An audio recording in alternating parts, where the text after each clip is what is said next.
بەناوی خوای گەورە سڵاوتان لەبێت بینەرانی بەڕێز و خۆشەویست لە کۆبوونەوەی ڕۆژی دووشەممە حکوومەتی هەرێمی کوردستان 6 بڕیاری دەرکرد کە بڕیارێکیان تایبەت و باشکراکردنی سەرۆت و سامانی بەرپرسانی هەرێم بەڵام دوای چەند کاتژمێرێک ئەم بڕیارە لە سایتی فەرمی حکوومەت و چەند سایتێکی سەر بە پارتی دموکراتی کوردستان سرایەوە. بە میواندارێک لە بەڕێزان دکتۆر محەممەد ڕەوف پرۆفیسۆری ئابووری لە ستۆدیۆی سەرکردوە لە هەولێرە و دکتۆر شێرکۆ جەودەت ئەنامی لیژنەی دارایی لە پەرلەمانی کوردستان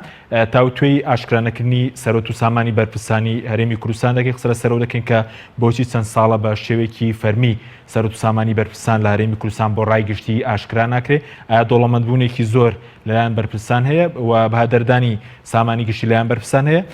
بەڵام دوای ئەم راپۆرتە دەست بە وتوێژەکەمان دەکەین. یەکەم کۆبوونەوەی کابینەی نوێمی حکوومەتی هەرێمی کوردستان 6 بڕیاری لێکەوتەوە، بەڵام بڕیارێکیان تەنها چەند کاتژمێرێک بڕی کرد و دواتر لە لیستی بڕیارەکاندا سڕایەوە. لە خاڵی چوارەمی بڕیارەکانی حکوومەتی هەرێمدا هاتبوو دەبێت هەموو وەزیرەکانی کابینەی نوێمی حکوومەتی هەرێمی کوردستان بەپێی یاسا و ڕێنمایەکانی دەستەی دەستپاکی کوردستان سەرجەم ماڵ و موڵکی خۆیان ئاشکرا بکەن. بەڵام پاش چەند کاتژمێرێک لە بڵاوبوونەوەی بڕیارەکان میدیا فەرمی و نافەرمیەکانی پارتی ئەو خاڵەیان لە ڕێزی بڕیارەکان لابردوو ژمارەی بڕیارەکان بۆ 5 بڕیار کەم کرایەوە. ئەندامێکی پەرلەمانی کوردستانیش دەڵێت لە ڕابردووشدا فۆرمی ئاشکراکردنی سەرۆت و سامانی بەرپرسان نەیتوانیوە ڕۆڵی خۆی ببینێت و دەبێت حکوومەت هەنگاوی زیاتر بە ڕووی شەفافی و نەهێشتنی گەندەڵی بنێت نەک لە بڕیارەکانی پەشیمان بێتەوە و بیانسڕێتەوە. بەپێی ئەو فۆرمەی کە دەستەی دەستپاکی هەیەی دەبێ هەموو خاوەن پلە باڵاکان و پۆستە گشتیەکان لە دەست بەکاربوونیان و دوای دەست بەکاربوونیان سەرۆت و سامانیان لەو فۆرمە ئاشکرا بکەن. بەڵام بەداخەوە لە هەرێمی کوردستان خەڵک و پەرلەمان و ئەوانەی چاودێری ئەم حکومڕانیەکەن باش ئەزانن کە مڵک و سامانی بەرپرسەکان بە ناشەرعی و نایاسایی چەندێ زۆرە. بەڵام ڕێگایان دۆزیوەتەوە بۆ ئەوەی نەیخەنە سەر فۆرمی نەزاهەکە بە ناوی خۆیانەوە نەبێ یاخود کە بتوانن بیشارنەوە. بۆی بەداخەوە ئاشکراکردنەکەش بەو ڕێگایی دەستەی دەستپاکی نەیتوانیوە لە ماوەی ڕابردووە پێمان بڵێ ئەو فۆرمانەی سەرۆت و سامانی بەرپرسانی تیا ئاشکرا کراوە کامەیان جێی گومانەوە چۆن گەیشتووە بە ئەم مڵک و سامانەی هەیەی. سەرۆکی ڕێکخراوی چاودێری میدیای کوردیش ڕەخنا لە لابردنی ئەو بڕیارە دەگرێت و پێی وایە ئاماژەیەکی خراپە بە دووبارەبوونەوەی ناشەفافی و گەندەڵیەکانی کابینەکانی ڕابردوو لەم کابینەشدا. ئەوەی کە جێگەی نیگەرانیە ئەوەیە کە حکوومەت دوای 200 ڕۆژ نزیکەی 200 ڕۆژ کابینی تازە دروستکرا، بەڵام لە یەکەم بڕیارێک کە دەری کردیشی لە خاڵە ئەساسیەکان بۆ زیاتر شەفافکردنی بودجێی حکوومەت بۆ زیاتر شەفافکردنی کاروباری کارگەری وەزیرەکان و کارمەندانی حکوومەت لە نێو بڕیارەکانیدا دەرهێنرا کە ئەمەش جۆرێک لە نیگەرانی دروست کرد بە تایبەت کە هەندێک لە ڕێکخراوەکان تەمەنای ئەویانە کرد کە یاسای ژمارە 11 ساڵی یاسای ژمارە 11 ساڵی 2016 مافی بەدەستهێنانی جێنێریکا بە نزۆکی لەدایک بوو تا یاسا هیچ تەنفیز نەکراوە. ئومێدێکیان بەم کابینێ تازەیە هەبوو کە تەنفیزی بکە و ئیشی لەسەر بکە و کارای بکە بڕگە و بەندەکانی. پەیام پەیوەندی بە یەکێک لە وەزیرەکانی حکوومەتی هەرێمەوە کرد و ئەو باسی لەوە کرد ئاشکراکردنی سەرۆت و سامانی بەرپرسان و پڕکردنەوەی فۆرمی دەستی دەستپاکی پێویست بە بڕیار ناکات و پێشتر جێبەجێکردنی ئەو بڕیارە بە یاسا ڕێکخراوە. لا بەرامبەردا سەرۆکی ڕێکخراوی چاودێری میدیای کوردی و پاساوی بە پاساوێکی لاواز ناوبردووتی زۆرینەی بڕیارە شەشخاڵێکی حکوومەتی هەرێم بە نمونەی دەوامکردنی فەرمانبەران و پاراستنی نهێنی کاروباری فەرمانبەرایەتی و نەهێشتنی ڕۆتین لە کاروباری دام و دەستگاکانی حکوومەت بە یاسا ڕێکخراون و جێبەجێکردنیان پێویستی بە بڕیار نییە و بە پێ و پاساوە بواە دەبوو بڕیارەکانی دیکەش لە ڕیزی 6 بڕیارەکە لابدرانایە. لە زۆرینەی وڵاتانی پێشکەوتوو بۆ ڕێگریکردن لە گەندەڵی و بەکارهێنانی پۆست و پلەی گشتی بۆ مەبەستی تایبەتی هەر بەرپرسێک لەگەڵ دەست بەکاربوونی سەرۆت و سامانی خۆی ئاشکرا دەکات و دواتر لە کاتی جێشتنی پۆستەکەی دووبارە سەرۆت و سامانی خۆی ئاشکرا دەکات. دام و دەستگا پەیوەندیدارەکانیش بەراورد لە نێوان سەرۆت و سامانی پێش دەست بەکاربوون و دوای جێهێشتنی پۆستەکەی ئەو بەرپرسە دەکەن کە ئەگەر بێت و سەرۆت و سامانەکەی بە شێوەیەکی بەرچاو زیادی کردبێت ئەوە لیژنەی لێکۆڵینەوەی لەسەر پێک دەهێنرێت و لا ئەگەری ساغبوونەوەی گەندەڵی بە ئەسەریدا ئەوە دادگا بڕیاری لەسەر دەدات. بەڵام لە ماوەی 28 ساڵی حکومڕانی هەرێمی کوردستان ژمارەیەکی کەم لە بەرپرسان سەرۆت و سامانەکەیان ئاشکرا کردووە و هیچ بەرپرسێکیش لەسەرەوە پرسە سزا نەدراوە. ئەمەش دەرفەتی گەندەڵی بە شێوەیەکی بەرچاو فراوان کردووە. ڕاستی حەمامین کەناڵی ئاسمانی پەیام سلێمانی.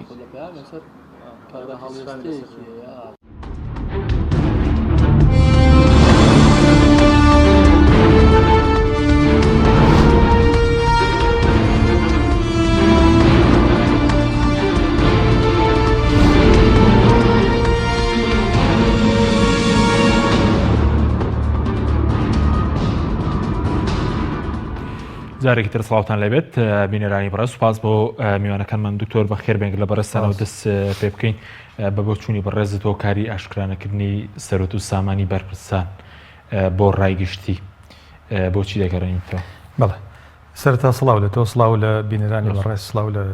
بەڕێز دکتۆر شێرکۆ جەودەت. هۆکارەکە ئەگەڕێتەوە بۆ ئەوی کەوا ئێمە لە سیستەمێکی حکومڕانیان کە پڕاوپڕ گەندەڵیە وڵات بۆ بە زۆلکاوێ لە گەندەڵی ممکن نییە دەرباز بین لەم حاڵەتە ئللا بە گۆڕانکاریەکی ڕیشەیی نەبێت. ئەوش یعنی ئەکرێت یعنی لە دوای ئەوەی کەوا هۆشیاریەکی نیشتیمانی وعیەکی گەورە دروستە بێت لەسەر ئاسی جەماوەری یاخود ئەگەر بێت و ئەو خەڵکانی کەوا بڵێن خەڵکی ڕۆشن بیرن ڕێکخراوەکانی کۆمەڵگەی مەدەنی پارتە ئۆپۆزیسیۆنەکان ئەمانە ئەگەر هەموو پێکەوە یەکان گیر کاریگەریەکی گەورە دروستکەن لەسەر دەسەڵات ئەو کاتە ئەکرێت یعنی ئێمە ئەمەلێکمان بۆ دروست بێت و لەم بارودۆخە ڕزگارمان بێت. ئەگینا ئێستا لە بارودۆخێکی چەق بەستوین بۆ ممکن نیە. ئێستا بارودۆخێک کە بۆ گەندەڵی لەبارە بە بۆ چوونی بەڕێزت مەبەستەوەیە هەر یعنی وکوتم هەر یعنی سیستەمەکە خۆی سیستەمێکی گەندەڵە لەبەرەوە ئەوانشی کەوا یعنی دێنە سەر حکم ئەگەر وەزارەتی پێشوو بێ یاخو ئێستا بێت هیچ لە مۆزوعەکە ناگۆڕێت چکە هەر هەمان دەسەڵاتە هەر دەموچاوەکان گۆڕاوە لەبەرەوە ممکن نییە ئێمە یعنی ئەمەلێکیمان هەبێ بەوەی کەوا ئەم کابینە وەزاری ئێستا کە دەست بەکار بۆ گۆڕانکاری تیا بکرێت هەر ئەو خەڵکانن یعنی هێشتا ماون یعنی ئەوانشی کە ئێستا وەزیرنی هەر بەرپرسن ئێستا خۆمان نزانی خۆ لە وڵاتی ئێمە حکوومەت شتێکی یعنی سۆریە شکڵیە دەسەڵاتی فعلی لە دەرەوەی حکوومەتە ئێمە مؤسساتی دەوڵەتیمان هەمووی شتێکی سۆری و شکڵیە هیچ حەقیقی نییە یعنی دەسەڵات لای ئەو نییە ئێمە حکوومەتمان هەیە حکوومەت دەسەڵاتی حەقیقی لای ئەو نییە پەرلەمانمان هەیە یعنی دەسەڵاتی فعلی خۆی نابینێت دەسەڵاتی دادوەریمان هەیە ئەمانە هەر بەناو هەن هەینا لە پشتی پەردەوە دەسەڵاتێکی تر هەیە کە ئەو وڵاتە بابڕێەوە یعنی تۆ ئەگەر بتەوێت یعنی حکوومەتەکە حکوومەتێکی باش بێ ئیش بکات قەڵاچۆی گەندەڵی بکە یاخۆ وردە وردەکار بکە بۆی وردە وردە گەندەڵی نێڵێ ئەبێ لە ئەسڵەکەەوە دەست پێ بکەیت یعنی وکۆڵێ دەسە ئەسڵەکەی کەوا وڵاتە بابڕێەوە ئەوەن دەستی ئەو بگریت ئەو نهێڵیت باشە بەس گرینگە یعنی سەرۆت و سامانی بەرپرسان بۆ خەڵک گاشکرا بکرێت یعنی خۆی گرنگە ینی لەوانەیە مەسەرەن بڵێن جۆرێک لە نقمە دروستەکە لەسەر ئاسی جەماوەری بەس ئەمە تانی لەم دۆخە نابێت یعنی تۆ نابێت دڵە خۆش بێ بەم حکوومەتە کەشتی وا بۆ بکە یعنی ئێستا من لە راپۆرتەکە بینیم ئەڵێ ینی لە کاتێکا کە دەست بەکارە بێ لە پۆستێکی وەزاریە و دواتریش کە لە پۆستەکە نامێنێت ئەو کاتە ینی ئەگەر فەرقی دروست بوو بە گەندەڵی حسابەکرێت ئەی پێش ئەوەی کەوا دەست بەکار بێ بە ئەو پۆستە وەزاریە یعنی خۆ گەندەڵێکە و داگیرکردنی سەرۆت و سامان و بەهادەردانی ماڵ و مڵکی گشتی هەر لەو کاتەوە دەست پێ ناکا کە ئەو کەسە ینی سفەتێکی حکومی وەرگرت وەزارەتێکی وەرگرار بۆ مەسئولی حکومەت ئێمە مەسئولمان هەیە مەسئولی غێری حکومیە بەڵام دەسەڵاتی زۆر گەورە هەیە دەستی گرتووە بەسەر ماڵ و مڵکی گشتیە یعنی ئەگەر بەرپرسەکە ئەگەر حیزبی بێ یاخو ئەگەر لەگەڵ ینی مەسئولێکە دەستی تێکەڵ بوو بێ یان وەکیلی کەسێک بێت کە دەسەڵاتی هەیە یعنی کۆڵێ ئەمە شەبەکەیەکە لە گەندەڵی بە یەک و دوانیش چارەسەر ناکرێت بێت تۆ سیستەمەکە بگۆڕیت نەی یعنی بارودۆخەکە وا لێ بکەیت بەرەو چارەسەر بوون بڕا لەم بارودۆخی ئێستا ممکن نییە تۆ بەس وەکو سەرۆکی حکوومەت بۆ نمونە سەرۆکی پێشوو ئێستاش هەش کابینەکەش ینی بە بۆ چوونی بەڕێزت هۆکارەکەی چیە کە مەسەرەن ئێمە سەرەت و سامانی خۆیان ئاشکرا نەکردووە ڕەنگە بۆ دەستەی سپاکی بازەوە کە بەوانێ نردوو بەڵام بۆ ڕای گشتی وەکوتم لەبەرەوە بەهدەدانێکی زۆر شتینێکمان هەیە دەستگایەکمان دەستگەی دەستپاکی لە پەرلەمانیشا لیژنەیەکمان هەیە لیژنەی دەستپاکی ئەمان دەسەڵاتی فعلیان نییە یعنی ناتوان هیچیان پێ ناکرێ چونکە وەختێکی شتیان پێکرێ ئەگەر بەڕاستی وەکو ئەڵێن تەفویض کرێن یعنی دەسەڵاتی تەواویان هەبێت سیرەکەی دەسەڵاتی تەواویان نییە بۆ یعنی کێ ئەڵێت ئەو لەو کاتەوە کە مەسەرەن یاسایە دەرچووە ئەو دەستگایە دروست بووە خەڵکانێک هەن گەندەڵیشیان کردووە احتیمالە ئەو فۆرمان پڕ نەکردبێتەوە پڕیان کردوێتەوە نازانم ئایا پڕیان کردوێتەوە و بڵاو نەکراوەتەوە ئەوش هەر دیار نییە یعنی دەبێت تۆ ئەگەر شتێکی عین شتێکی مەلموز نەبینی لە نەتیجێ ئەو ئیشوکاری ئەو دەستگایە و ئەو پەرلەمانی هەرێمی کوردستان بۆ کەمکردنەوەی گەندەڵی نەهێشتنی کە یعنی نەتیجە دەست نەکەوت یعنی هیچ یعنی ئەسڵەن ئەو دەستگایە یعنی شتێکی زیادەیە بۆ چکە هیچ شتێکی نەکردوێت تا ئێستا یعنی هیچ شتێکمان نەبیدا بەقدر بودجەکەی خۆی نەیتوانیوە کار بکات و ینی بۆ منە سەرۆت و سامانی گشتی بگەڕێنێتەوە بە دڵنیایەوە نەیتوانیوە ئەو دەسەڵاتە تەواوی نییە کە بتوانێت ماڵ و مڵکی گشتی ئەگەر داگیرکرا بلایەن یەکێکەوە یاخو لە نایە مەجموعەیەکەوە لەبەرەوە ینی ئەو کۆڵی هیچ نییە ینی مؤسسەیەکی زیادەیە ئەسڵەن خەڵکێکە بەخۆڕایی چکە ئیشە فعلیەکەی خۆیان ناکەن یعنی من فەرمان بەرم ئەبێ ئیشی فعلی خۆم بکەم ئەو وەزیفەی پێم سپێراوە ئەبێ بە تەواوەتی ئەو وەزیفەی خۆم ببینم دەستگای دەستپاکی نەزاهە لەبەرەوە یعنی دەرکەوتۆ کە یعنی ئیشی تاوی نەکرد لەوانەیە خەڵکەکان خەڵکیی پاکیش بن یعنی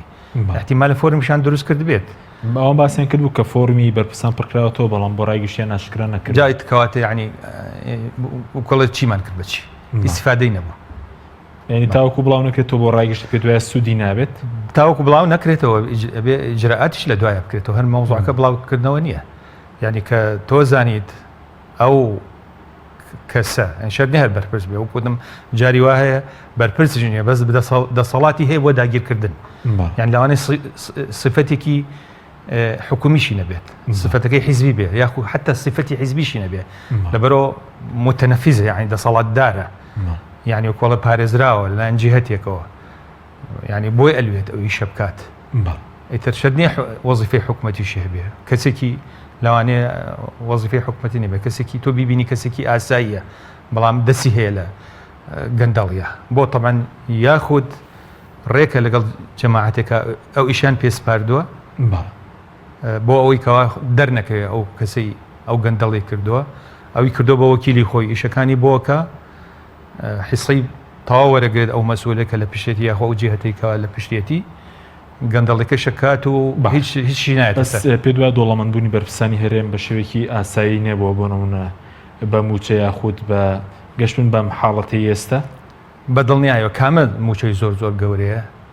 مساوی نییە بە زەڕێک لە گەندەڵی هەندێک کەس کە ئیکا ئەوانی کەوا بڵێن دەستیان کردۆ بەسەر بیرێنەوتا و کۆمپانیای گواستنەوەی نەوت و گازیان هەیە و ئەوانی کەوا بڵێن لە بانکەکانە گاڵ و گۆڕەکەن و پارە ئەنێرن دەرەوە و عمولە وەرەگرن لەسەر هەر ناردنە دەرەوەی پاری ئەم وڵاتە سەرۆت و سامانی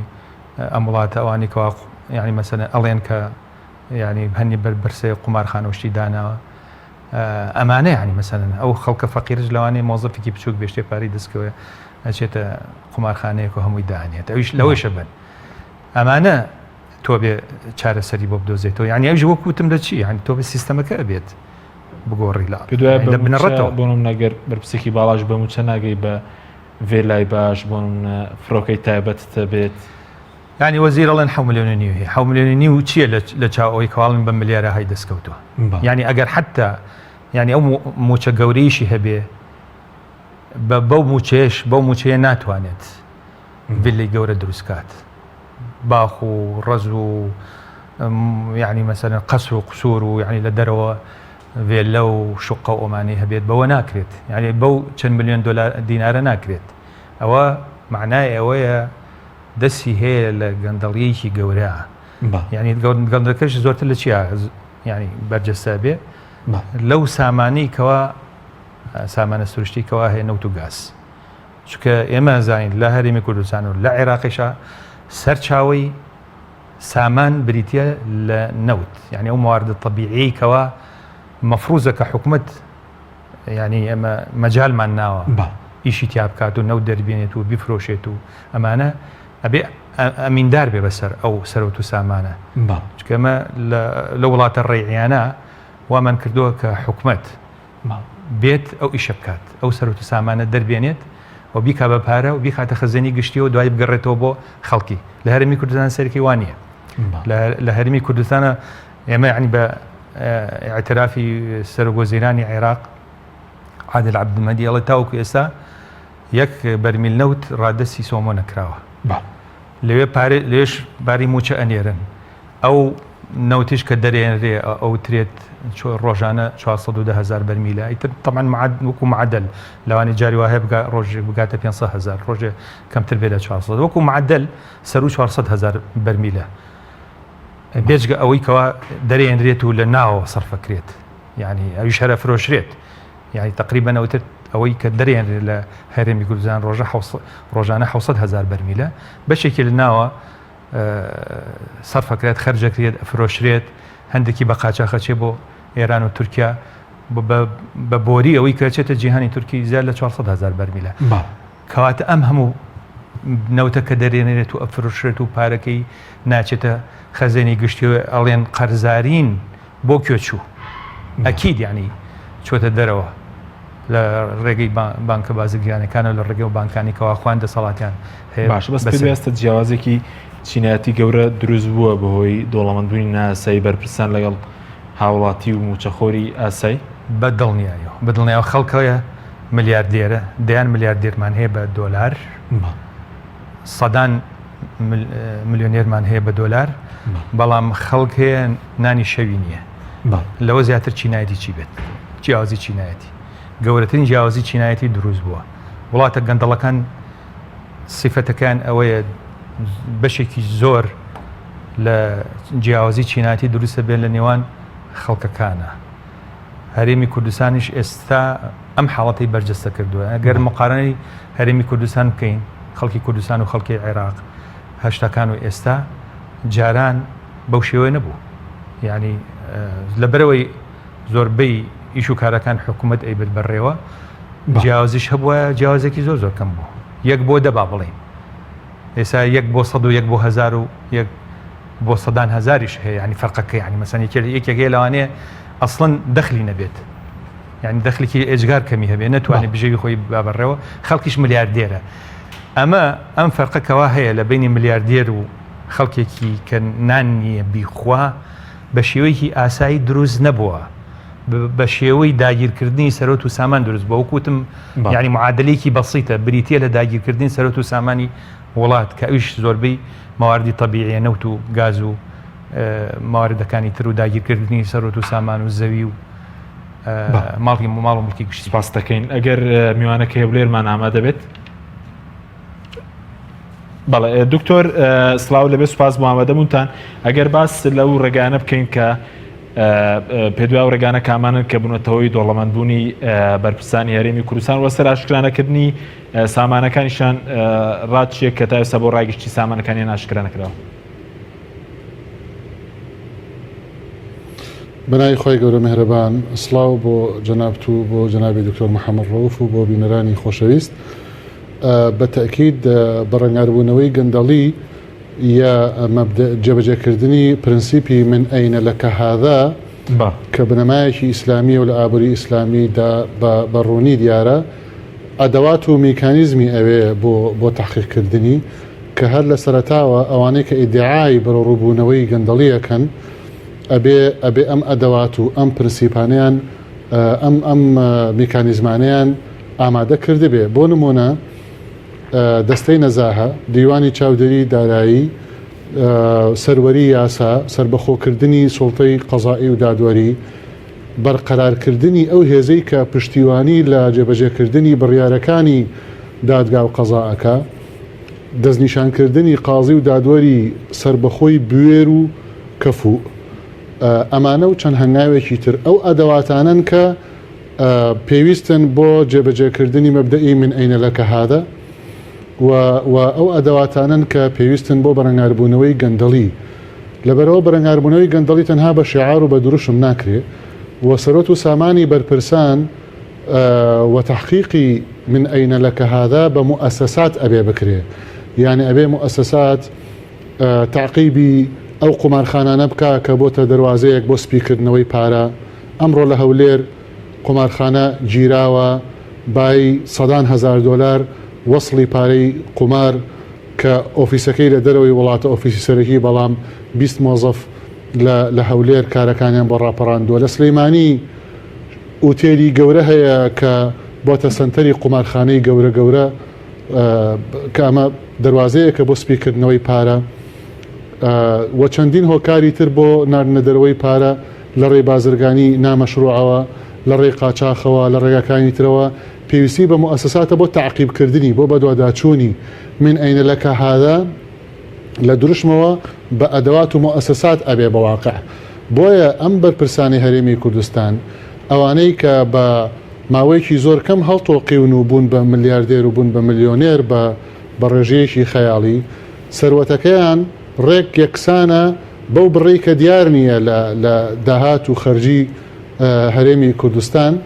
بە تایبەتی لە داهاتی هەرێمی کوردستان کە لە 2005ەوە هەتاوەکو 2019 ئەگەر حسابی بکەێت ڕان بۆ عێراقیش بە هەمان شێوەیە، عێراقیش بە هەمان شێوە ئەو ملیارات دۆلاراتانەی کە دیار نین لە داهاتی عێراق و بەراورد دەکرێت لەگەڵ خەرجەکانە، ئەمانە ئەو بڕانن کە تەهریب کراون بۆ دەرەوەی وڵات یان بە شێوازی نامەشروع لە کراون بە ئیسیسمارات لە عێراق و تەمان لە هەرێمی کوردستانیش بە هەمان شێوە. کەوابێ بەرەنگاربوونەوەی گەندەڵی پێویستی بە مؤسساتە، ئەو مؤسساتە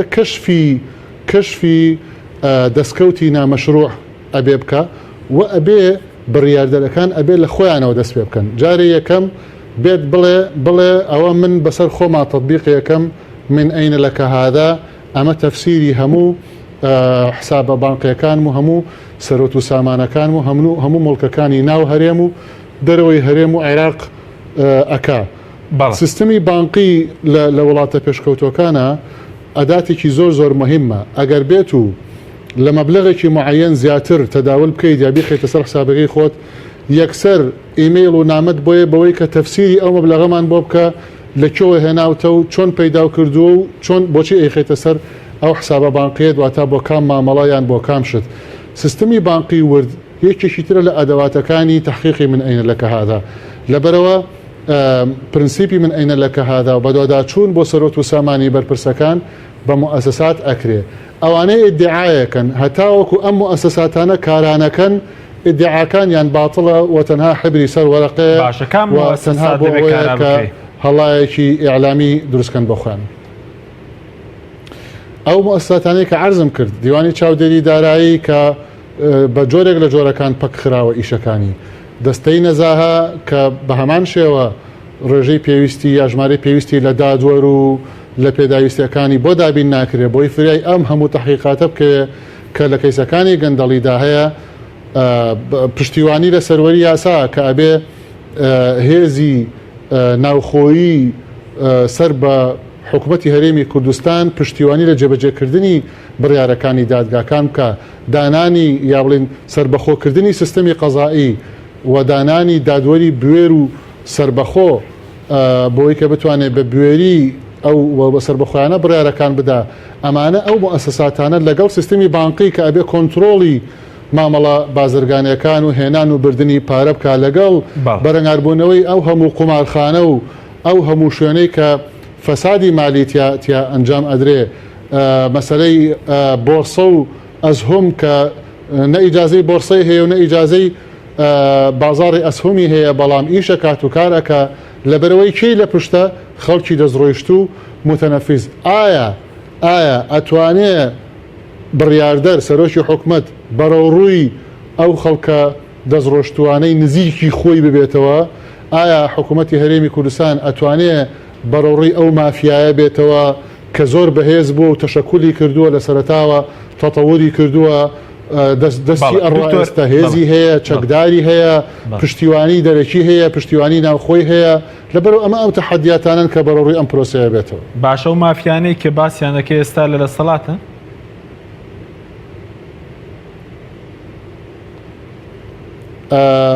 مافیا خۆی پێناسەکەی بریتە لە لەوانەی کە مامەڵەی نایاسایی ئەکەن و دەستی نادیار و نامەکشوفیان لە ناو هێزەکانی دەسەڵات و ئەدەواتی دەسەڵاتە هەیە و بە شێوازێکی نادیار فشارەکانیان کار ئەکا تەنانەت بۆ هەڵوەشانەوەی بڕیاری حکوومەت یا بۆ دەرکردنی بڕیار بە حکوومەت یان بۆ فشارکردن لە دام و دەستگاکانی حتا پەرلەمان و غیری پەرلەمانیش ئەو پێناسەی مافیایەواتە ئەو گروپە ئەو عسابەیە لە خەڵکێک کە بە نایاسایی بە شێوازێکی نادیار بە شێوازێکی شاراوە فشارەکان ئەکەن بۆەوەی کە بەرژەوەندەکانیان بە نایاسایی ڕێک بخەن و چەند ئەوەنەی تری بکەنەوە بۆیە ئەمانە لە هەموو شوێنێکە هەن لە هەموو شوێنێکە هەن و شەبەکەن و تۆڕن بۆیوتم پشتیوانی دەرەکی و پشتیوانی ناوەکی لەبەرەوەی ئەمە شەبەکەیە و تۆڕە ئەو قومارخانەیە ئۆفیسی سەرەکی لە دەرەوەی عێراقیشە بەڵام لە هەولێر 20 مۆزەفی داناوە و ئیشیش ئەکاو بە هەزاران دۆلار و بە سەدان هەزار دۆلار لە پارەی ئەو خەڵکە ئەکێشێتەوە ئەی لە سلەیمانی چۆن ئەتوانێت بە بەرچاوی ئەو هەموو خەڵکەوە بەچای حکوومەتەوە کار بکات و کەسیش نییە بتوانێت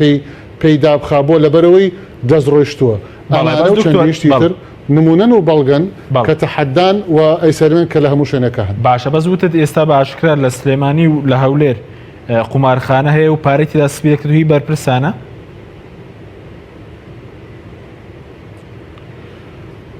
مەسلەی ئەوەی کە بیسەلمێنی هیچەیە ئەوە مەسلەیەکی قورسە چونکە ینی بەڵگەیەکی وازح و دقیق نییە لەسەرەوەی کە ئەم قومارەکێ دۆڕاندوێتی کێ بردوێتەوە و ئەم پارەیە هیچیە بووە و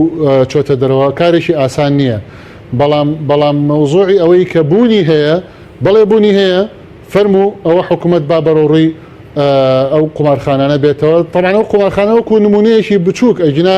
ئەجناشتی تری زۆر گەورەتر لەوە کراوە کە پارەی هەرێمی کوردستان چ برابێتە دەرەوە یا لە ناو هەرێمی کوردستان کرابێتەوە بە ئیسیسمارات یعنی ئەوەی کە بە ماوەیەکی زۆر کەم ئەبێتە صاحێبی ئەملاک و قوسور و ئیسیسماراتی نەوتی و دەیان و سەدان تانکەری نەوتی ئەبێت و احتیکاری نەقل و گواستنەوەی نەوت ئەکات و ئەوەی کە شەریکەی سکیوریتی دروستەکا و ئەبێتە سێبەری کۆمپانیا ئینتەرناشناڵەکان و بڕوەیەک بە دۆلارێ بێت $10 و $100 ئەنووسێ لەسەر حکوومەتی هەرێمی کوردستان و بیداتەوە لە کاتێکا زۆربەی ستافەکەی تەعینی حکوومەتن و پاسەوانن و پۆلیسن و ئاسایشن و چی ئەمانە ئەمە دوو مەعاش وەرەگرێت لایەک لای کۆمپانیاکەی کە بە ناوی سکیوریتیەوەیە لەلایەکیش لە لای حکوومەت کە تەعین لە لای حکوومەتی هەرێمی کوردستان و چەندین شتی تر ئەمانە منزومەیەکە لە فەساد هۆکاری سەرەکی تەشەنەکردنیان ئەوەیە کە کەس نەبوو بەڕۆڕوویان بێتەوە لە دەسەڵاتداران بۆیە بە بەڕۆڕووبوونەوەی نمونەیەک لێیان یان نوخبەیەک لێیان کاریگەری زۆر ئەبێ لە سەر ترساندنی ئەوانی تر یعنی واش نییە کە بڵێ گەندەڵی ینی چارەسەری نییە نەخێر چارەسەری هەیە بەڵام بەڕاستی ئەبێ دەست پێ بکرێت چونکە لەوە زیاتر کارەکە گەیشتۆتە دۆخێکی مەترسیداری ئاوا کە چینی سەرەوە و چینی خوارەوە لە ڕووی داراییەوە ئاسمان و ڕێسمانی فەرقوانێ بین بەڵێ سەبارەت باشکرانەکەی سەرۆت و سامانی بەرپرسان یعنی ئەوەندێکەوە چاودێریتان کردبێ لە ئاستی باڵا بۆن و منە وەزیر پێشووتر بۆن من لەم کابینێ سەرۆکی حکوومەت و پێش و ئێستش خاوەنی کۆمپانیای تابەتی خۆیانەوانە لە بواری بۆنمەوە بەرهێنانە نەوتە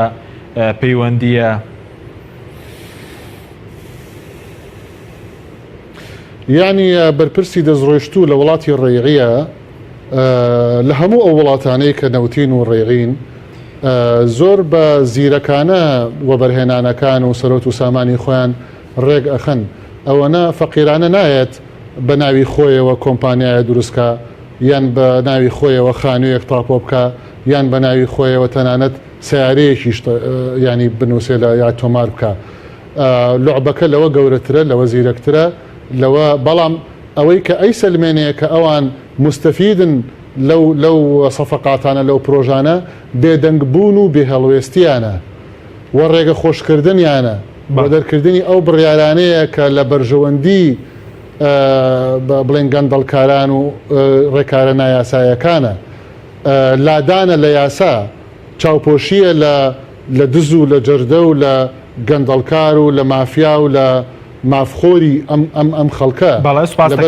ئەوە بەڵگەیە لەسەرەوەی کە ئەم چاوپێشی ئەم بێدەنگیانە بەرژەوەندی ئەوانی تێدا بەڵای دکتۆر محەممەد ناوبڕێکمانە دوای ناوبڕکە دەگەڕێن و لای بەرز بەڵە بینەرانی بەرز ناوبڕێک و دەگەڕێن وڵات تۆپ ئارت تاکە بریکاری تۆڕی میدیایی کۆمەڵ بۆ دروستکردن و بڵاوکردنەوەی ڕیکلام تۆپ ئارت. ئایا تا ئێستا بیرت لەوە کردوتەوە کە ئینتەرنێتێکی بێسنوور بەکاربێنی یان بیرت لەوە کردوتەوە کە بۆ هەفتەیەک یان 2 هەفتە ئینتەرنێتی بێسنوور بەکاربێنی سەرڕای هەموو ئەمانە تا ئێستا بیرت لەوە کردوتەوە کە بۆ یاری ئەلکترۆنیەکان ئینتەرنێتی بێسنوور بەکاربێنی بێگومان نەخێر فانسی نێت هەموو ئەم کێشانەت بۆ چارەسەر دەکات تۆش دەتوانیت بۆ ماوەی هەفتەیەک یان 2 هەفتە یان مانگێک بەردەوام بێسنوور لەگەڵمان بیت ئێستا خزمەتگوزاریەکانمان لەم شوێنانە بەردەستە سلەیمانی شارباژێر شارە زوور هەڵەبجە سەی سادق عربەت پێنجوێن بازیان تاسڵوجە و زەرگوێز فانسی نێت هەمیشە ئینتەرنێتی بێسنوور چاڤیلان ئەگەر کەسێکیت لە ژیاندا حەزت لە مجازەفە و بینینی دیمەنی سەرنجڕاکێشە و هەروەها حەز بە بینینی کەسایەتیەکانەکەیت و باشترە سەردانی ماڵی ترسناک و مۆزەخانەی مۆم بکەیت لە چاڤیلاند. چاڤیلاند گەورەترین پرۆژەی گەشتیاری لە هەموو عێراق. سەنایز هەمیشە بە تامێکی تازەی میوەکان لە هەناوی سروشتەوە پێشکەش بە ئازیزان تی بکە.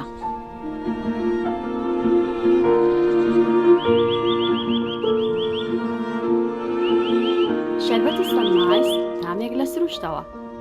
شەربەتی سەنایز تامێک لە سروشتەوە. هەمومان حەزمان لە برنجە. برنجێک تامی ڕاستەقینەی برنجمان پێ ببەخشێ. بازار جمەی دێت لە برنج بەڵام بژاردەی من برنجی دۆلفینسیە. بە تام و بۆن هاوشێوەی برنجی کوردیە. 100% سروشتیە. برنجی خڕی دۆلفینسی شێفە گەورەکان سەرسامەکات. بۆیە بێ دوودڵی بژاردەی من و کابانی ماڵە. تا ئێستا زۆر جۆری برنجم تاقی کردوتەوە بەڵام هیچیان وەک دۆلفینسی نییە. تامێکی ترە ئێوەش دەتوانن تاقیکەنەوە. دۆلفینسی باشترینمان بۆ هەڵبژاردن. تۆپ ئارت تاکە بریکاری تۆڕی میدیایی کۆمەڵ بۆ دروستکردن و بڵاوکردنەوەی ڕیکلام تۆپ ئارت.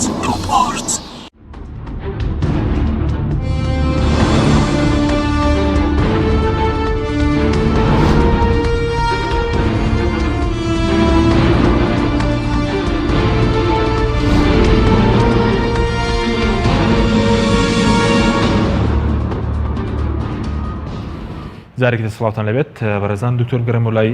بەڕێزت سەبارەت بە ڕێگاکانی دەوڵەمەندبوونی بەرپرسانی هەرێم ینی جگەرەوەی کاکتۆر باسی کۆمەڵێک ڕێگای کرد مەسەلەی نێوتو ئەوانە لە ڕێگەی کردەکانی دیکەشەوە دەوڵەمەندبوونێکی ناسایی هەیە؟ بەڵێ بەس هەمووی سەرچاوەکەی بریتە لە سەرچاوی نەوتی و گاز یعنی بگوتم لەبەرەوەی هەرێمی کوردستان و عێراقیش وڵاتێکی نەوتیە ینی وڵاتێک نییە سامان کەڵەکە پێ بکرێ لە ڕێگەی هەموو کەرتە ئابوووریەکانی کەرتە ئابوووریەکان تۆ ئەگەر سەری وڵاتی بکەی کە ئابوووریەکەی تەندروست بێ سیرەکەی بەرهەمهێنا و جۆرە جۆرە کشت و کاڵی هەیە پیشەسازی هەیە بازرگانی هەیە حتا بڵین کەرتی نەوتیش لەوانەیە هەبێتەوەمانە بەڵام لەبەرەوەی بە شێوەیەکی تەندروست ڕابڕێ و هەمە جەژنە هەمە چەشنە و لەژێر چاودێری دام و دەستگا دەوڵەتیەکانە و بە شێوەیەکی باش میبەڕێز پێ وایە زۆرترین دەوڵەمەند لە کەرتینە و تابووە بەرپرسە؟ بەڵێ بەس کەرتەکانی دەرمان و چۆن لەبەر ئەوەی کەرتی نەوت کەرتێکی بڵێن قاعدە من لەم وڵاتانە سامانەکان لێەوە هەڵەقڵێت ئەگەر ئەو کەرتە نەمێنێت یعنی کەرتەکانی ترش ئەپوکێتەوە بەڵام ئەو کەرتە وا ئەکات کەرتە کەرتەکانی تر کەتی بازرگانی کەتی خزمەت گوزاری ئەوانش گەشە بکات ئەمانەی کە لە هەرێمی کوردستانی بەرپرسەکان بە هەردوو ئاستەکە ئەڕۆن ینی بڵین لە ئەسڵەکە کە بریتە لە سامانی نەوتی لە ڕێگەی دەرهێنانی نەوتەوە و فرۆشتنی بۆ حسابی خۆیان و یعنی گواستنەوەی نەوتیش و کەڵەکە پێکردنی سامان ئەو بەشیشی کە ئەچێتە خەزێنی گشتی ئەگەر لە دەرهێنانی نەوتەوەی بە شێوەیەکی ڕاستەوخۆ لە هەرێمی کوردستان یاخۆ ئەوەیکەوە لە حکوومەتی عێراقەوە دێت ئەچێتە خەزێنی گشتیە و دابەشە بێت بەسەر کەرتەکانی ترا ئەوانشان داگی کردەوە قۆرخ کردەوە بۆ خۆیان سەرەکی بازرگانی گەورە تەمان بازرگانە گەورەکان خۆیانن بازرگانی نەوتە بازرگانی جگەرەیە بازرگانی مەشروباتە ئاڵتونە ئەمانە لەمانەشا دەستیان هەیە دەستیان هەیە و دەستیان بەسەرا گرتووە و خۆیان و یاخۆ شەریکەکانیان یاخۆوانی بۆ ئەوان ئیشەکەن بریکارەکانیان لە هەمان کاتیشا ئەو پارێشی کەوە هەر لە ناوەیە لە ڕێگەی سپیکردنەوەی پارە ئەوانش جارێکی تر سپیکردنەوەی پارەچیانی بە کورتیانی بەڵێ سپیکردنەوەی پارەچیانی سپیکردنەوەی پارەچی بە کورتی سپیکردنەوەی پارە ئەوەیە پارێکی پیس قێزەوەن کە بڵین دزرا و یاخود دەست بەسەراگیرا و ناچێت یەکسەر یعنی مەسەرەن بیبا بۆ خۆی ئەێت سپیەکاتەوە بۆ یعنی شەرعانی پێەکە یعنی ئەیکا بە پارێکی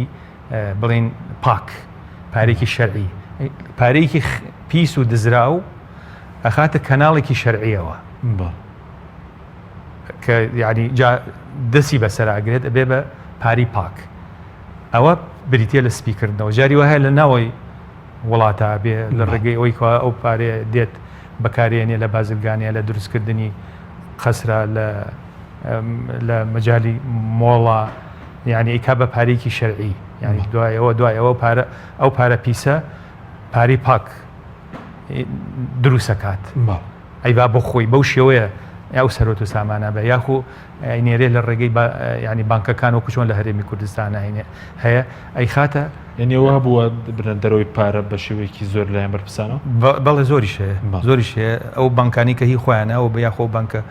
بازرگانە یاخۆ هەندێک کۆمپانیا هەیە ئەم پارانی کەوا هەیە لێرە دەستی بەسەرا ئەگیرێ ئەنێرێت لە ڕێگەی ئەو کەناڵەوە ئەکرێ بە بڵێن ئەخرێتە بواری سەرمایە گوزارێ لە وڵاتەکانی ترا بڵێن لە سویسرایە لە ئەڵمانیایە لە ئەمریکایە لە بەریتانیایە ئەتر چێشوقی پێکڕێ هەموو سەنەداتی پێکڕێت مەزرعی پێکڕێ ڤیلەی پێکڕێت ئەلێ بە مڵکی خۆی یعنی خۆی مڵکی گشتیە ئەو پارەیە لە ئەسڵە ینی بۆکوتم لە سامانی نەتەوەییەوە هەڵە قوڵێت بەڵام لە ڕێگەی ئەو کەناڵانەوە ئەیکا بەهی خۆی سپیە کاتەوە یعنی پارەیەکی پیس پاکە کاتەوە سپیە کاتەوە ئەیخاتە کەناڵێکی شەرعیەوە لە ناشەرعی بە ناشەرعی دەسێکەیە ئەیخاتە کەناڵێکی شەرعی. سپاس دەکەم دکتۆر شێرکۆ بگەرم و لای بەڕێزت سەبارەت بە مەسەلەی ناردنە دەرەوەی پارە پێشترەوە کارتان لەسەر کردبوو هیچ بڕەپارەیەک دیارە کە مەسەلەن بەرپرسانەوەی کە دۆڵەمەندن ڕەوانەی دەرەوەیان کردبوو یاخود هەر بەڕێزت لە ساڵی 2017 لە بەرنامەکەی ئێمە باستان لەوە کردبوو کە بۆ نمونە بەرپرس 360 شوقەی لە ئەڵمانیا کڕیوە ئەوانە بەکوێ گەیشتون؟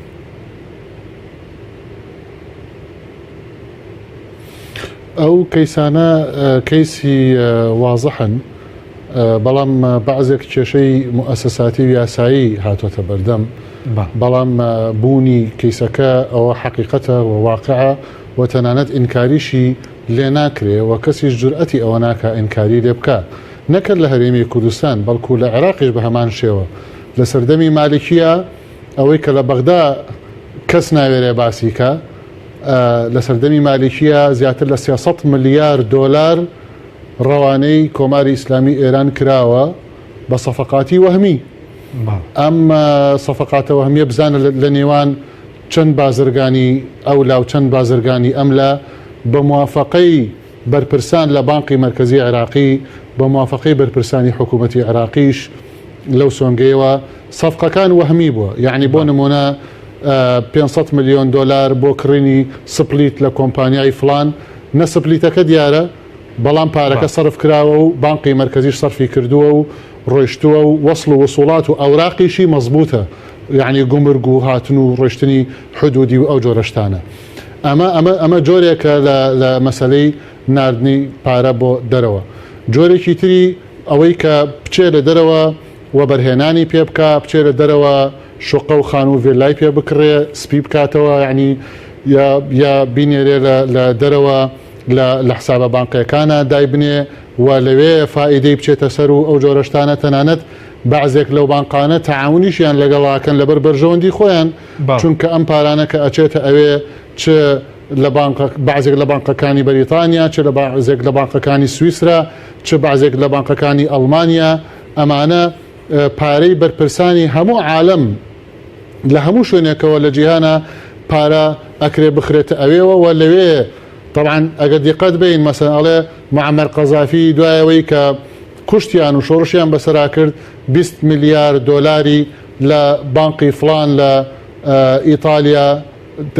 دەست بەسەرا گیرا دوایی پێیزانرا. حوسنی مبارەک دوایەوەی کە شۆڕشی بەسەراکرا اینجا دەرکەوت کە 15 میلیارد دۆلاری لە حسابێکی بانقی سویسریا هەبووە. تەنانەت بۆ نمونە ئەگەر بیرمان بێتەوە وەزیری سامانە سروشتیەکانی حکوومەتی هەرێمی کوردستان واتا وەزیری پێشوو شەریکەی DNO نەرویجی عقدێکی لەگەڵ حکوومەتی هەرێمی کوردستانە کردبوو بۆ مەسلەی نەوت. بەڵام کاتێک کە سیستمی بانقی نەرویج هەڵەیەکی گرت، چونکە سیستمەکان زۆر دەقیق و بەقووەتە،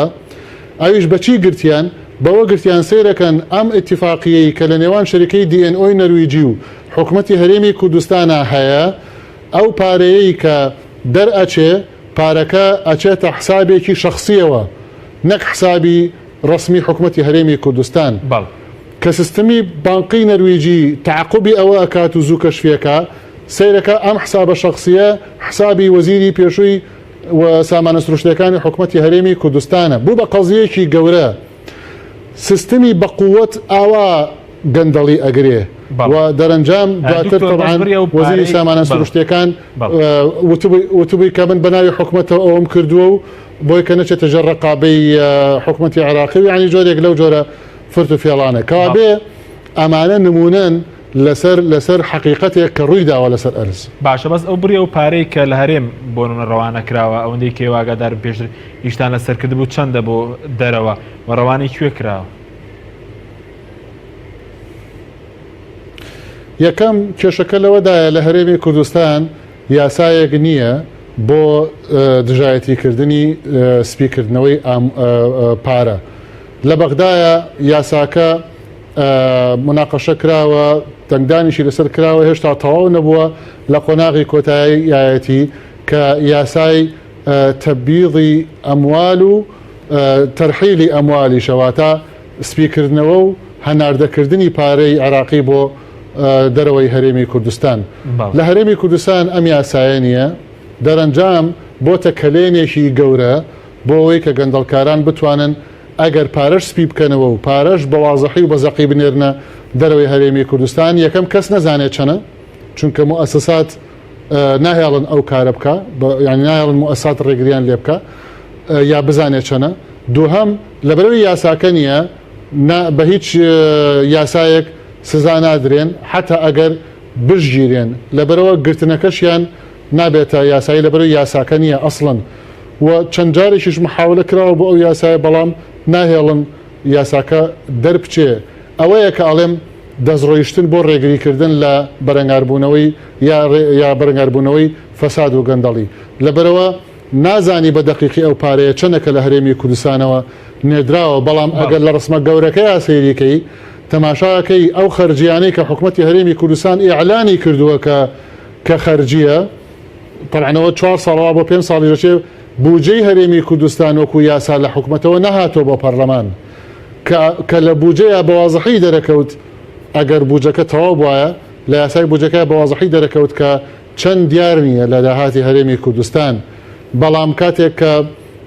ئەو ئەرقامانەی کە لە بەردەستان چ بەیاننامەکانی وەزارەتی دارایی لەگەڵ ئەو داهاتە متەوەقعی هەرێمی کوردستان چ بە داهاتی ناوخۆ لەگەڵ داهاتی نەوت و گازی هەرێمی کوردستان، یعنی بۆ دەرەکەوێ لە 15 ساڵی ڕابردووە بەلای کەمەوە بە دەیان ملیار دۆلار دەیان ملیار دلار دیار نییە. 28 ملیار دلارشی کە 2 ساڵ لەمەوە پێش جێگیری سەرۆکی حکومت وەکو تەقریر دای بە پەرلەمان کە 28 ملیار دلار قەرزارە، ئەو قەرزە هەمووی قەرز نییە، بەعزێکی عەرزی متەراکمی 10-15 ساڵی ڕابردووە کە کورتهێنانی حکوومەت بووە کە حکوومەت تەفسیری نەکردووە ئەو کورتهێنانە لەکوێوە هاتووە، بەعزێکی 10 ملیار دلار زیاتری پارەی پاشەکەوتی موچەخۆرانی هەرێمی کوردستانە، بەعزێکی ئیستحقاقی کۆمپانیا نەوتێکانە، ئەویتری کەمێکی قەرزە بەرامبەر بە تورکیا و یەک دوو شوێنی تر، یعنی کەمێکی قەرزە، ئەویتری استحقاقی موچەخۆرانی هەرێمی کوردستانە، ئەویتری عەرزی تەراکمیە کە ئەمانە هیچی پێی ناوترێ قەرز و پارەی بەڵەندەرانە کە تەجاوز کراوە لەسەر پارەکانە لە بانقەکانە بەو شێوەیە. بەڵ سپاس دەکەم دکتۆر بەرز پێشترتت تەنیا مەسلەی دۆڵەمەند بوونیان لە ڕێی نەوتۆنی پێدووە لە ڕێی داگیرکردنی مڵکی گشتی شەوەیە بەسەن ئێستا زۆر داگیرکراوە بەدڵنیاوە، ینی ئێمە بە چاوی خۆمانە بینین زۆر شوێن هەیە بڵێن وەختی خۆی زەوی کشت و کاڵی بووە، ئێستا دەستی بەسرە گیراوە، شوێن هەیە ئەسڵەن ینی مەفروزە ینی وەکو دۆڵە، ینی ئاوی پیاڕوە، ینی داگی کراوە و ینی بینای لەسەر کراوە، ئەمانە هەموو ماڵ و مڵکی گشتین داگیرکردنە. ینی زۆر جار ینی هەیە پارەی خەڵکی، ینی مەسەلەن ینی بۆ نمونە ینی مەسەر خەڵکی پارەی لە بانقدانە بۆ فترێک سەرەکەی هی خوپاری خۆتە سەرەکەی نەماوە، بەڵام خەڵکێکی تر ئەچێت ئەڵێ وەرە ئەو هینە مەسەن ئەو پارێ بۆ درێنمەوە بەوەنە ئەگەر بیەی بە من، ئەو ژۆرێکە لە داگیرکردنی ماڵ و مڵکی خەڵکی، ینی هەر نەکردی گشتی هی خەڵکیش دەسی بەسەراگیراوە. پارەی مەسەن حتا بانقەکانی عێراقە فەرعی هەیە لێرە دەسی بەسەراگیراوە بۆ ماوەیەک، ینی ئەمانە هەمووی ماڵ و مڵکی گشتیە، تۆ دەسی بەسەراگی. بەس پێ بەرپرسەکانی لە ئاس بەرپرسانی وڵاتانی تر زۆر زوو دەوڵەمەند بوون بەدڵنیاییەوە. ئەسڵەن بەرپرسانی وڵات ئەگەر وڵاتەکە بڵین وڵاتی مؤسساتی بە ممکن نییە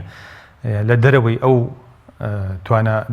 دارایی کەوا خۆی هەیەی یعنی دەست بگرێ بەسەر ماڵ و مڵکی گشتیە، ینی ئەوەنە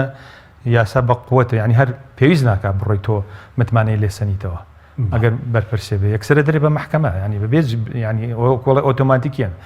مباشرەتەن ئەدرێ بە محکەمە و ینی مەسەلەن سجنەکرێت ئیهانەکرێت، ینی حەجاری وا هەیە لە وڵاتانە ئەوەنە قاس ینی مەسەلەن شتەکە حکومەکە قاسی ئەو کەسە لەوانی خۆی بکوژێت، یایترەوە مهم نییە ینی کەسە کێ و کێ نییە، یعنی لەبەر دەم یاسا ئەگەر مخالفەیەکی یاسایی کرد ئیتر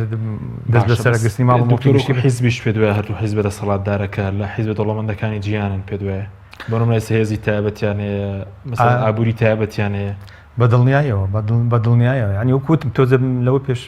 وتم ئێمە دەسەڵاتە فعلیەکەمان ینی لەناو حکومەتان نییە، حکومەت شتێکە دانرێت ینی ئەمری پێکرێت،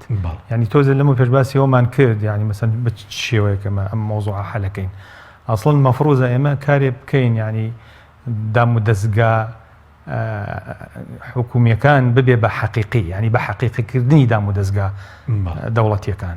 یعنی مەسەم پەرلەمانمان هەیە هەر ناوی پەرلەمانە گیران حەقیقی نییە، ینی ئەگەر پەرلەمان بێ ئەتوانێ بەیانی ینی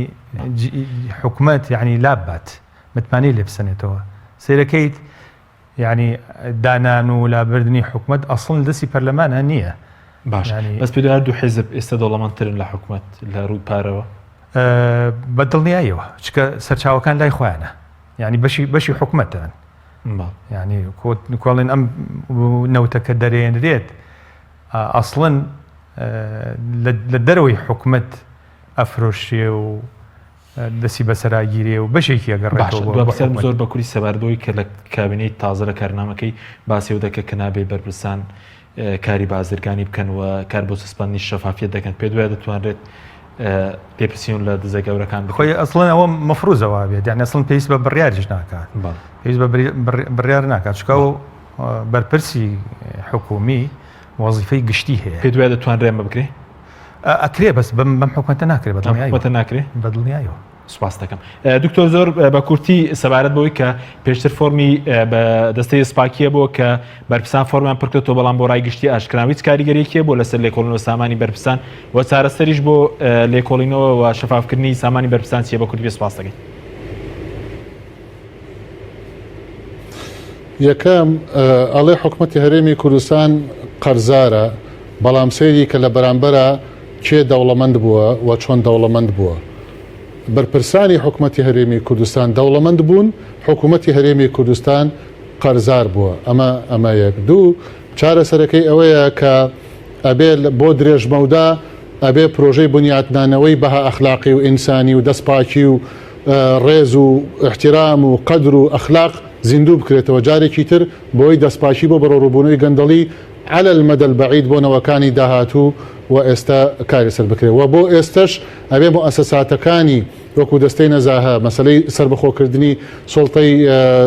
یاسایی لەگەڵ دیوانی چاودێری دارایی و تەنفیزی برارەکانی مەحکەمە و دادگا بەهێزی پۆڵاین بکرێ ئەمانە هەمووی تەفعیل بکرێتەوە لە هەمووی مهمتر فەبدە بنەفسیک لە هەمووی مهمتر لە خۆتەوە دەست پێ بکە ئەی بەرپرسی هەرێمی کوردستان ئەوەی کە والله لو أن فاطمة بنت محمد سرقت لقطعت يدها قاعدەیەکی اقتصادی عالمیە لە خۆتەوە دەست پێ نەکەی دەرەقەتی ئەوانی تر نایی بە هەموو شێوەیەک سوپاس بۆ بەڕێزان دکتۆر شێرکۆ جەودەت ئەندامی لیژنەی دارایی و کاروباری ئابووری لە پەرلەمان کوردستان لە هەولێرەوە لەگەڵمان بووی هەروەها دکتۆر محەممەد ڕەوف سپۆری ئابووری لە ستۆی سەرەکی سوپاس بۆ بینەرانی بەڕێز سوپاس بۆ هاوکاران خواتان لەگەڵ